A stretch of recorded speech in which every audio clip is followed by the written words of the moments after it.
Good afternoon, everybody. This is Paul, and I'm coming you from Arizona this week for the latest episode of the Real Estate Playbook. Pretty comparable to Florida, hot, sunny, but as they say out here, it's a dry heat. I think I've heard that about 300 times since I got out here. Today, my guest is none other than Mr. Brian Kanicki. How are you today, Brian? I'm good. Thank you, Paul. Of course, of course. You and I had some fun getting set up on our technology this morning, but We did. I'm a dinosaur and clicking at these buttons, but we got it worked out. yeah, they weren't doing us any favors either. So No, they weren't. But Brian, I appreciate you taking time to sit down with me today. I just have a couple questions for you. Sure. So we can just go ahead and get started if you're ready. Yeah, absolutely. Awesome. So I know a little bit about you, Brian. You've been at the brokerage for a little while now. For the people out there that may not know about you, your background, why don't you tell us a little bit about that, how you got your start in real estate, and perhaps how you got to where you are now? Sure. I'm honestly originally from Michigan, born and raised, and attended Central Michigan University.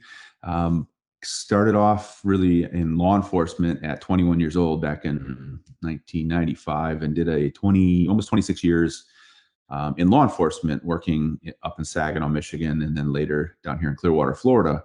But I've been interested in getting involved in real estate for a long time now, partly because of the flexibility. My wife and I have 3 kids, and as a police officer, I missed a lot of functions of holidays and birthday parties and sporting events and things like that.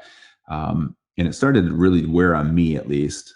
So I was looking for a career change, and really have 25 years in law enforcement was enough for me at that point. So my wife works here at the brokerage. My oldest daughter, Taylor, works here at the brokerage. We've been knocking this around for 3 or 4 years, and said, you know what, let's just do it. Got my license, and then realized right away that to do this and be successful in real estate, I needed to do it full time. So I retired from law enforcement recently, and I jumped in full head first, I guess you could say, into real estate, and have loved it here at 54, and really enjoyed the job a lot. Awesome. Well, first of all, thanks for your service to the community, Brian. I didn't know it was 26 years. That's commendable. So I want to thank you for that. Second of all, thank you for coming to 54 Realty. We are certainly glad to have you. And it's a family affair. The Kanickis are all here, and we love you guys. I was wondering, because I know you just said that the struggles of real estate kind of necessitate that it become a full-time career. I want to talk a little bit more about that in a minute here, but first I kind of wanted to talk about current market conditions, and perhaps if that was intimidating to you all when you were coming in, because I'm sure you had kind of heard a little bit about it coming in. Yeah, it is obviously still a very aggressive seller's market right now. Inventory, especially in the Tampa Bay area, is scarce, and we have a lot of folks not only who live here but are moving and relocating to Florida for a variety of reasons, whether it's political economics, whether it's just the sunshine. One of the main reasons we moved out of Michigan was really the weather. So we have a lot of people relocating, with prices being as high as they are right now. It's very attractive for people to sell. And we're getting a lot of competition on the very few houses that we do see in the hitting the market, quality houses. We're getting multiple offers well over list price on a lot of homes. And to do that on a part-time basis is I can't imagine. You have to be fully invested. You've got to be able to answer that phone and answer those emails. If you've got any hopes in obtaining some of these homes, at least on the buyer side. For selling agents, our listing agents, it's crazy busy as well. But I think from my limited real estate experience, I'm seeing the market maybe plateau a little bit, but I don't think it's going down at all at this point. Yeah, absolutely. I talked to a couple people about the same thing, and like you said, they have seen, again, plateau is probably a solid word for it, actually, now that I think about it. Just not necessarily a slowing down, but a moderation almost. We've kind of hit like a, again, plateau. So knowing that going into starting your real estate career, were you overwhelmed at all when you first began, or did you kind of pick it up pretty quickly with advice? I think the job itself, yeah, the thing about this career is you have to be self-motivated. You have to have an internal drive. And I'm on the team with Mike Peoples, and one of the first things he kind of instilled in me was that you have to get up every day with a plan to do something, because it's real easy when you don't have to be somewhere. Like I did for 25 years, I had to be at work at a certain time, or my phone rang and I had to respond to that particular issue. You have to get up in this job and set goals for each day, set tasks for each day.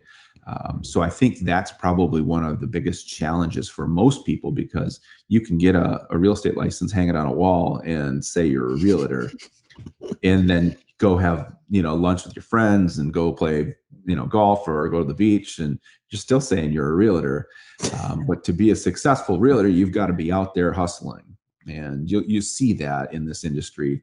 The folks that come in and they have all the best intentions in the world, but there's a lot of work that goes into this. And nobody's kicking you in the butt. You have to be able to do that for yourself, because it truly is. The people who show up and put the work in will be successful. If you're not, they weed themselves out. Absolutely. Yeah. And I, just from personal experience, but also being at the brokerage and, seeing people come and go, whether by fault of their own or otherwise, I think you're absolutely right. I think you really need to dedicate yourself to it full time. Otherwise, you're going to get beat out by a full-time agent in working with a client or otherwise. And I mean, it's sad. I haven't been in real estate long enough, just like yourself, to say whether or not that is a byproduct of the current market or if that's just the way it's always been. Speaking to more veteran agents, I think it's kind of always been like that. I mean, Mike's been in the game, like you were saying, for a while. Last week, I was talking to Ann. I don't know if you know Ann or not, but she's been in 15 years. And she actually, this kind of brings me to my next question, as a matter of fact. She wrote a book called So You Think You Want to Be a Real Estate Agent? And basically what it is tips for people who haven't started that career path. They haven't gotten their license yet. But not necessarily the sort of fluffy things that you tend to hear from some brokerages or other agents. She decided to get down to the nitty gritty and say, this is what could very possibly go wrong. These are the hurdles you may face. And read this. And if you still decide that you want to do it, then great, do it. Right. So I think that's valuable to people out there that are looking to get started in the career. On that same note, and to your point about putting in the full-time work, do you think there are any other struggles that maybe you have or haven't faced as a newer agent, or you're anticipating that other new agents might encounter as well? Well, for me, coming in a little older and a little more, I don't know, salty. Technology is not my friend. And I'm better probably than most, but I'm not up to where you need to be in this job. You need to be a little bit more tech savvy. You need to be able to market yourself. Cutting and pasting some pictures and throwing some text on it is high tech for me. So that's something that I have to continue to work on. But I also, the plus here is that we have the support staff here in the marketing department that you guys are a part of, and a lot of this, the infrastructure that we have here at 54 Realty makes that job a little bit easier. And I talked to agents from other brokerages, and I did my due diligence before coming here. Even though I had family working here, I went and looked at some of the cool, national name brands, and sure, they might have had an office on the water and stuff like that. But I talked to some of those agents, and they're on their own. There's no leads. There's no support. They might be a part of a team who's taking a little bit of their commission, but they don't have anybody answering the phones. They don't have that support staff that we get here at 54, which makes us extremely unique in this industry. But it's also very valuable for someone new like myself, that I've got those people to lean on. I've got the processes in place here, in the infrastructure in place, and the people who, like yourself, you might not have a ton of experience in the real estate industry, but you are extremely, and your whole office is extremely valuable in the marketing and that tech side and the social media side. And heck, just putting together this Zoom call that we took a little time figuring out. I would have punted this laptop a while ago and been done with this. So that's a challenge for me.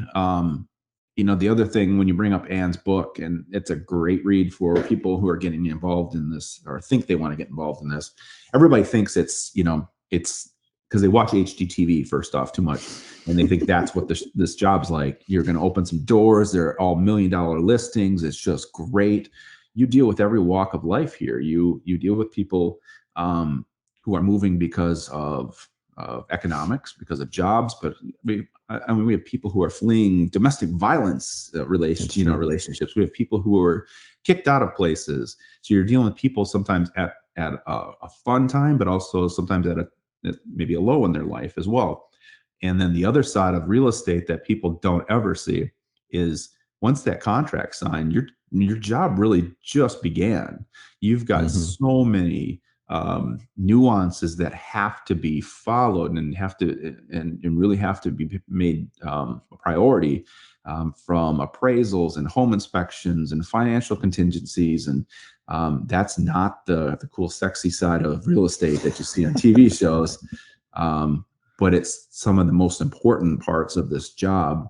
And if you're not on top of that stuff, if you're the guy that maybe does great blogs and looks good in a suit, that's great. But if you're not taking care of the back end, and really Anne's book talks about that, and when you're at one of those big name national brokerages, you're on your own doing that stuff. I hate to turn this into a recruitment video here, but at the same time, I was amazed when I tell other agents from other brokerages that I've got a transaction coordinator assigned to me.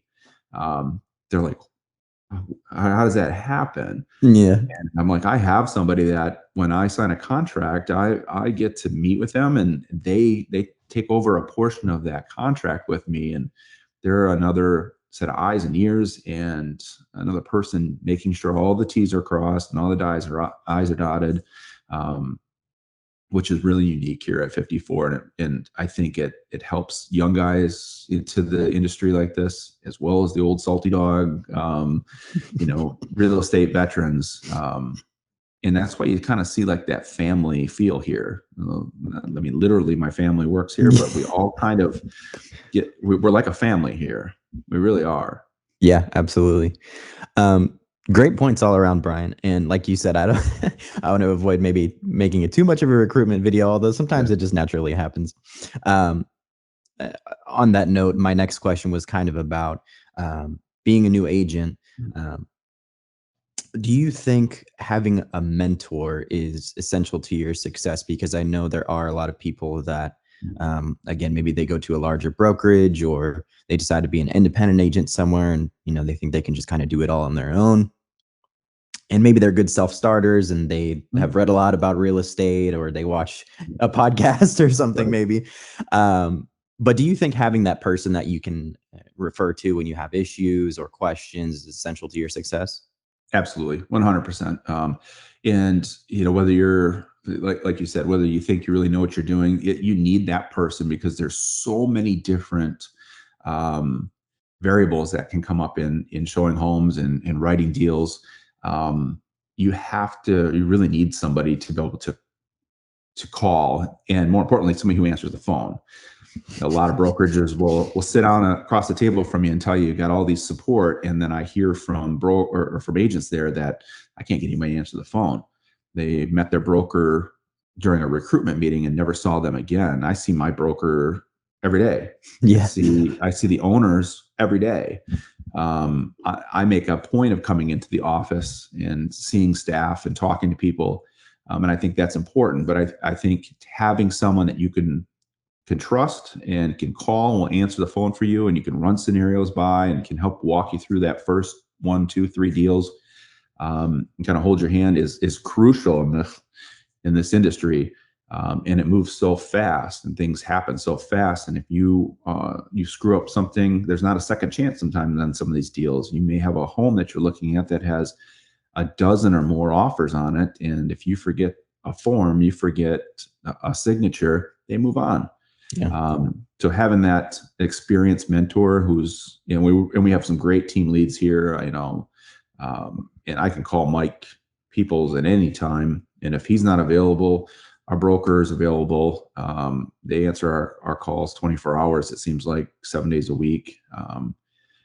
Because we truly take that team approach here.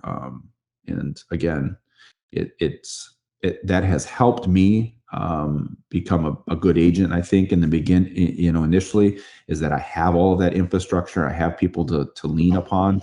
And that's a unique thing here for a brokerage. And that's what makes 54 Realty special. Absolutely. We are more than special, my friend. Now, to your point about being a newer agent and having issues, having questions, having little roadblocks here and there.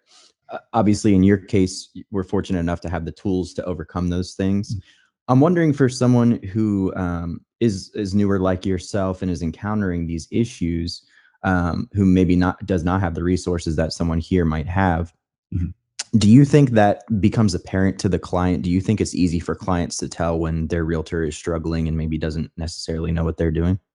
I hope so. I mean, because I want them to leave and come over our place. But I think some fake, can fake it till they make it kind of thing. But I think when you don't have either A, the experience, or B, the people who can help you out, I think unfortunately the client suffers more than anybody. That's true. If you still close, the realtor, the broker, they get their check. And if you put a client into the wrong house, and I say this a lot, and it may even lose me some deals. I'm not ever forcing anybody. I'm not ever pushing anybody towards a house because I don't want them mad at me in 6 months or a year from now. And it's not about just making that one deal. It's about building a relationship with your client, because what benefits you as an agent is having an excellent relationship with your client where they seek you out. They don't think about who's my realtor. They know Brian Kanicki is their realtor. And when anybody in their circle of friends and family or coworkers begin to talk about selling or buying a home or just dipping their toe into the market, there's no second thought about who they should refer that person to, their friend and family to, because you've built that relationship. And I think if you don't know what you're doing and you don't know what you're talking about, it does become evident at least some point through the process. And any kind of longevity you're going to have in this business, you have to build through that relationship you build with the clients, and keeping in contact with them even after the closing is crucial as well. And that's something that, being a newer agent, I'm honing in on, and it's beginning to kind of put my own processes together. And how am I going to keep in contact with clients, a month, 6 months, a year down the road? Yeah, absolutely. Great points all around, Brian. Now, that made me think of two things. I've probably said this before on an earlier episode, but I used to work at a car dealership, and obviously the dynamic's a little different, but of course you have your salesperson, you have your client, you have a product that you want to get them into, and hopefully it's a long-term thing for them. And you would see newer salespeople come in and they just want to make their commission. They want to get that check. So they want to push people into whatever car they can find. Absolutely. But then that turns into an issue long-term because you have people returning cars. Oh, you just lost out on commission. You lost out on a client. You lost out on future business. And I just think that that's just kind of slimy overall, but that people have that interpretation of car salespeople anyway. And the second thing, you were talking about word of mouth and expanding your sphere of influence, which is another thing I'm steadily learning about. But to me, it seems, a lot of agents, brokerages, et cetera, spend tons of money on lead generation and things like that. And while those can be great and they certainly will help your business, I think just from what I'm seeing from an outsider perspective, it seems to be that word of mouth really is the most powerful tool of cultivating your business, cultivating a reputation, and really succeeding long term. I wonder if you would agree. Absolutely. I really think your word and your integrity go a long way. Trying not to be pushy about any aspect of sales really, I think, goes a long ways with people. But if you can build that trust and they know that you're looking out for their best interest, not necessarily for a commission check. And I've heard it from agents where when they're looking for homes, they're looking what the commission is going to be for them prior to feeling anything about how it's going to fit for that family or for that person. And I think that comes out. I think people start to see that, notice that, and those folks just don't make it long term in this industry, at least not with a very good reputation. So, as a realtor, I think people are going to ultimately flock to people who they can trust. And if you build that relationship with a client, I have, not a lot of time in this industry, obviously, but I've got people that I've worked with, didn't necessarily put them in a home, but they've referred me to friends because of the relationship that we had. And I've had to tell people, maybe this isn't the time for you to buy right now. What you're looking for and where you're at, it might be worth it to rent. That doesn't put money in my pocket. That doesn't put money in the brokerage pocket, but it was honest, and it was probably the right thing to say at the time. But what that person did was told their parents and told a friend, who in turn called me within a month, and I've gained 2 other clients out of that. I really think your reputation is built from day one. In like any industry, you can do 50 things to make it a positive impact. You do one bad thing, you do one thing where you have a negative relationship, that's where everybody hears about. So you've got to constantly be very aware of how you're treating people, being honest with people, being of the highest integrity, and working your butt off for them as well. And I think people see that, sense that, and value that. And ultimately, that's the agents that you see having longevity in the real estate business. Absolutely. I mean, I think about it this way. When you go to look up a new restaurant on Google or Yelp or whatever, you always see the bad reviews first, Absolutely. don't you? Yeah. Nobody gets on there and really says positive things. They get on there when they're mad. They get on there when they're upset and something bad happens, and they need a forum a lot of times just to get that information out and to get it out and feel better about it. But you got to build 50 of those positive to offset the one negative, unfortunately. So You're absolutely right. Stay positive, work hard on the $50,000 land deal or the $1.5 million beach home. Treat them all the same. All the same. I think that's a good policy, Brian. I just had a couple more questions for you, my friend, then I'll let you get out of here. I know you got somewhere to be. These ones are a little less related to the real estate business as it is, and more related to yourself. Sure. And they're kind of fun, so you can answer it however you choose.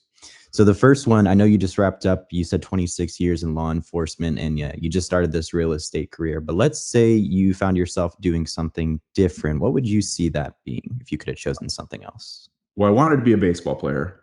So it works out well that I'm working, in a team with a guy who used to be a pro baseball player. But I played with a lot of really good players growing up and through high school, and had the pleasure of playing with a lot of kids who ended up going on and playing either at the collegiate level or both the professional level as well.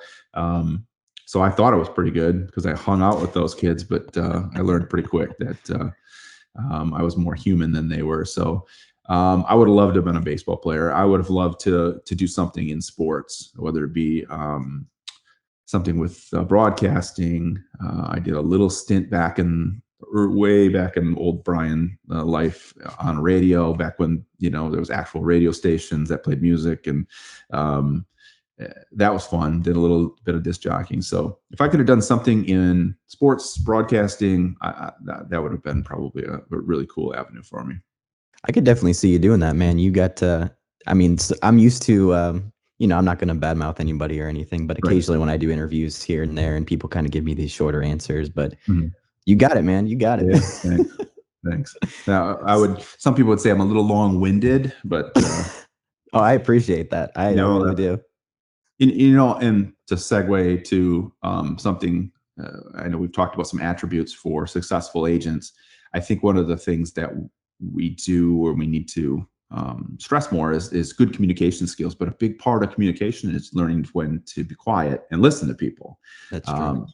And that's tough for a lot of people. I utilized that both in my law enforcement career as well as a realtor. Just putting a little nugget of information out there and sitting quietly. Of course, people don't like that quietness, right? So when I was interviewing bad guys, let's just say, and you're sitting in a room with a detective and you've done a number of crimes, you're not sure what this guy's talking about, whether it's from a theft to a robbery to a homicide. I would get bad guys just to say things about stuff by just being quiet. I think in this industry, it's important for us as realtors to sometimes just say, not about how much you want to spend and how many bedrooms, but what's your lifestyle? So that helps me figure out where a good place for you and your family to be. So having good communication skills and learning how to listen to people more than talk sometimes, as I'm rambling on again. But I think that's a crucial skill for a successful realtor. Absolutely. And I could see that being a powerful negotiation tactic as well if you find Absolutely. yourself in that scenario. And I've definitely heard similar things from whether it be like a psychology professor or whatever. But yeah, if you just sit in silence, people will want to fill that space with something. They will. So Absolutely. yeah. Awesome. So Brian, I just had one more question for you, sir. So this is how we end pretty much every episode. So this is probably pretty topical for you. So if you could speak to a newer agent out there or a struggling agent, maybe somebody who just got started or somebody who is just getting started, and you could speak to them and give them a word of advice, what would you say? Find someone successful in that industry, whether it be a friend, family member, somebody at your brokerage, and seek them out and ask them for guidance, ask them for help. I think it's important to identify those people who are extremely successful. And we have a handful of agents here, really more than that, who are always our top producers, are always closing, tens of millions of dollars a year. So aligning yourself with those people, picking what works that they do, and utilizing that or transforming that to something unique that you can do as well, I think is extremely important. To piggyback off of what I said earlier, I really was trying to dip my toe into real estate and maybe work a few more years in law enforcement. And it scared me to leave that full-time, insurance and a check every 2 weeks to go to a career that really is what you make of it, but unknown for me. And I really met with Mike Peoples a couple of times and expressed those concerns. And he laid out a plan for me. It's essentially of taking leads and how to follow up with people, how to market myself. And really in, the first couple months, I thought I was doing well, and I'm hearing that I'm doing fairly well here. You are. I'm closing a lot of deals, but I think I still go back to Mike. I still talk to people like Chris and Jordan and Ann, and I talk to Joe, our owner, and I take whatever nugget of information I can from them and try to utilize that as best I can from my personal business. So I think it's crucial to find successful people, whether it's real estate or whatever industry you're in, and figure out what made them successful. Because we can say, you got to work hard. Well, you need a little bit more than that. The other thing for new agents is really learn the systems at your office. Learn the ins and outs of your CRM. Learn the ins and outs of your marketing, and your entire systems of processes you have in place, so that you become an expert in that. I think is extremely beneficial as well. I absolutely agree, sir. Let the technology be your friend, Absolutely. Unlike us an hour ago. Yeah, we were banging rocks together trying to make something happen. So, well, we made it happen, my friend. And again, I really appreciate you making the time to sit down with me today. No problem. I appreciate you, asking me to be on the podcast.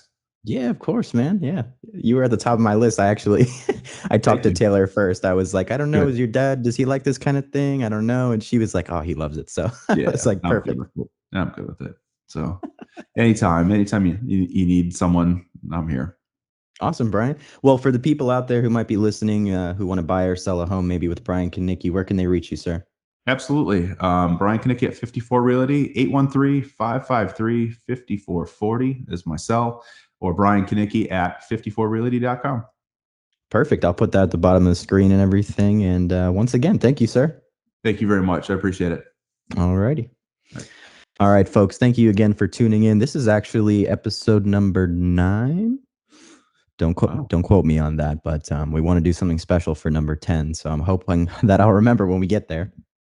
That being said, go ahead and follow us on all of our social media handles. I'm going to put them in the description down there: Instagram, Facebook, etc. Subscribe on YouTube and Spotify, please, so you can see our pretty faces every week. And what else is there? The website is out now, therealestateplaybook.com. If you want to be on the podcast, you can fill a form out there, and we'll have a nice little chat. And I think that's pretty much it. So once again, stay safe out there, and we'll see you next week.